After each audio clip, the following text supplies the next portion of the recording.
Hi, this is Simon Upstell and welcome to another tutorial for Apple Motion.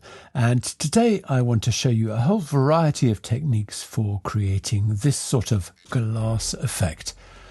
Now, there's a basic look, there's a more advanced look, and there's this extremely exaggerated sort of sci-fi look. So basically, whatever you want to do with glass, this tutorial is going to be your answer. So let's take a look.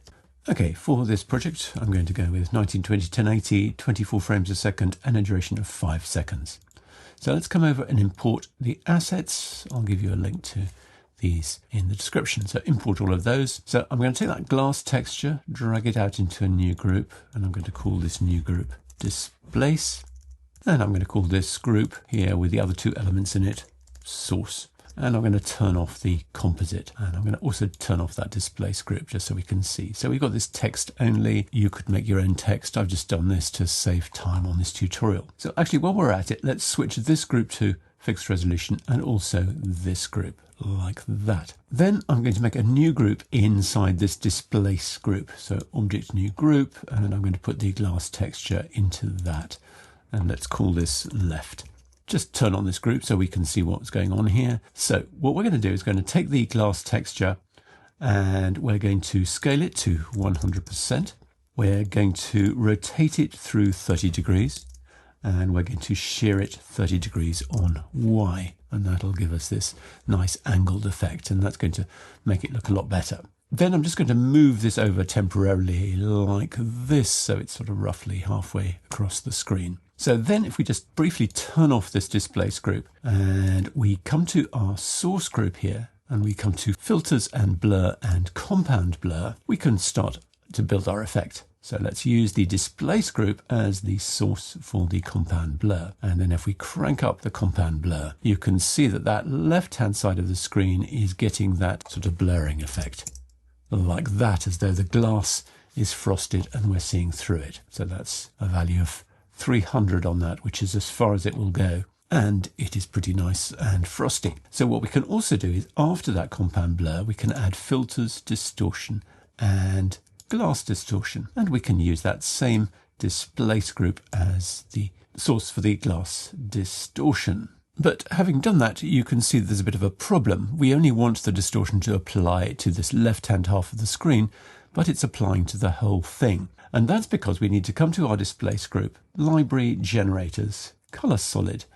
Let's drag in a color solid to the top there and then put it at the back. And then let's just make sure it is black. And now, if I just turn off that compound blur, you can see that we've sorted out that problem. And that is because despite the fact we set this group to fixed resolution, it needs a color solid in the background in order for that to map correctly. Let's turn back on our compound blur and see how that's all looking. Pretty nice. Let's maybe increase that glass distortion just so we can really exaggerate the effect. There you go. So to make this look a little bit more interesting, I'm going to take my glass texture and I'm going to come to filters and border and stroke. And let's set the color to white. So you can see that's given us this nice sort of edge here.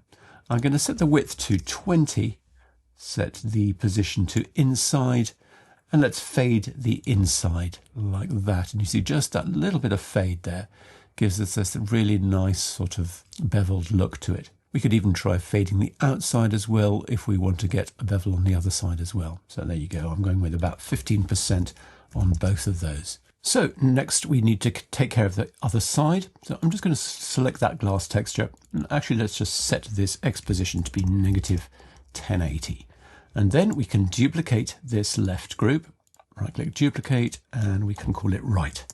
So then I'm going to open that up, come to the glass texture and set this position to positive 1080. So it's filled in the other side. So then let's talk about animation, and I'm going to do this using a dummy, or if you want to get all cool and After Effectsy about it, you could call it a null. So object new group, we're going to select the rectangle tool and draw out a small rectangle like that. We're going to center it up. We're going to come over and give it a nice obvious color like that. Let's now set up the animation for this dummy. So we need to come to frame 10, open up the properties and set a keyframe for the X position. Then we're going to come forward to frame 16 and we're going to set this position to 50. We'll come forward to frame 18 and set that to 40. Then we'll come to frame 75 and we'll set that to 660. We'll come forward to frame 80 and set that to 635. And finally, we'll come to frame 87 and set that back to 660. So then it's going to look like this. We're going to get a little bounce as the doors open and then a bounce at the other end as they hit their end stops. And I just want to smooth that out by coming to the keyframe editor. So I want to select these 2 points here, the second and the third, and then right click and ease both. And I want to select these last 2 points and again right click, ease both. It's just going to make for a nicer animation like that.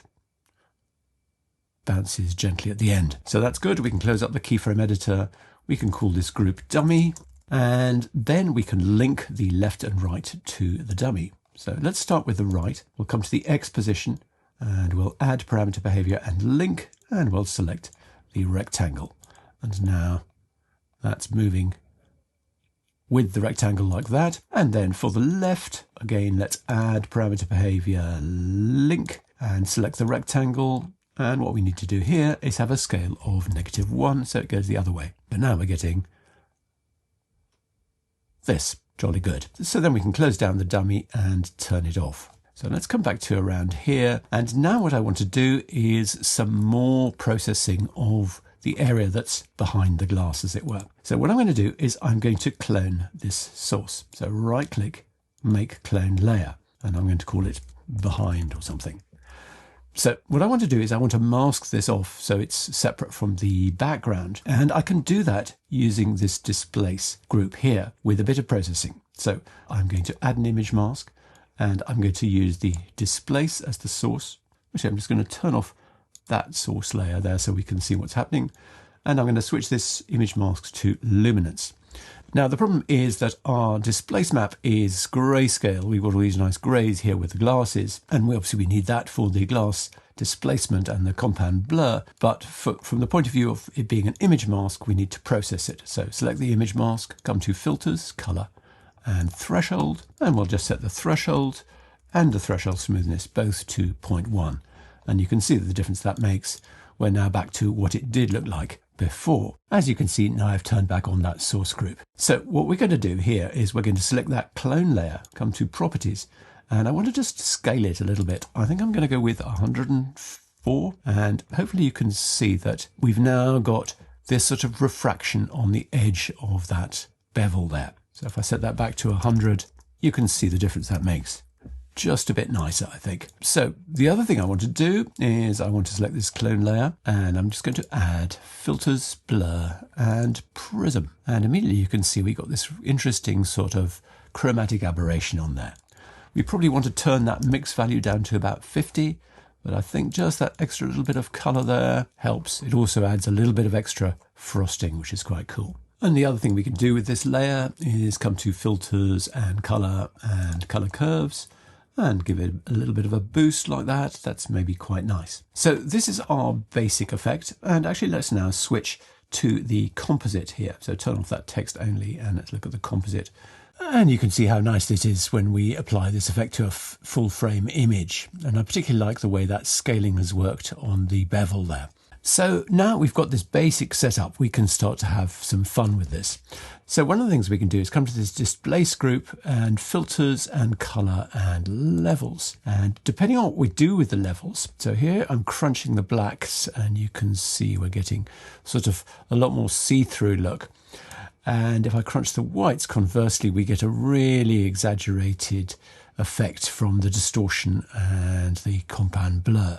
Or maybe just leave it somewhere around there. Anyway, you can play with that to your heart's content. It really does greatly affect the look. So the other thing I want to do is I want to come to this glass texture that's in my left group, for example, and I'm going to come to filters and I'm going to come to stylize and I'm going to look for line screen. And I just need to adjust this angle, and I think 139.5 gives us as close as possible to a horizontal effect like that. So we're getting this nice horizontal texturing off this line screen effect. We can maybe just turn down the mix value. I think is probably quite a good idea to sort of maybe 50% on that. So we can either have that above or below the stroke, and I think below the stroke is slightly better because it gives us a cleaner beveled edge. So let's just option drag that onto the right so we've got it on both sides. So then what I want to do is go even further, and let's come back to our left. Just above the line screen, I'm going to add Stylize and Pixelate. And immediately you can see we've got this sort of mottled texture, but that's not what I want. What I actually want is to set the scale to 30. And we get this really gorgeous, complex patterning that is really quite fancy, I think. And another thing we can do is, actually, I'm going to do this above the stroke, I think. So I'm going to come to Filters and Stylize and Indent. And depending on what we do here, you can see we're getting this kind of faceting. Actually, I'm just going to copy that pixelate onto the other side so we can do a comparison.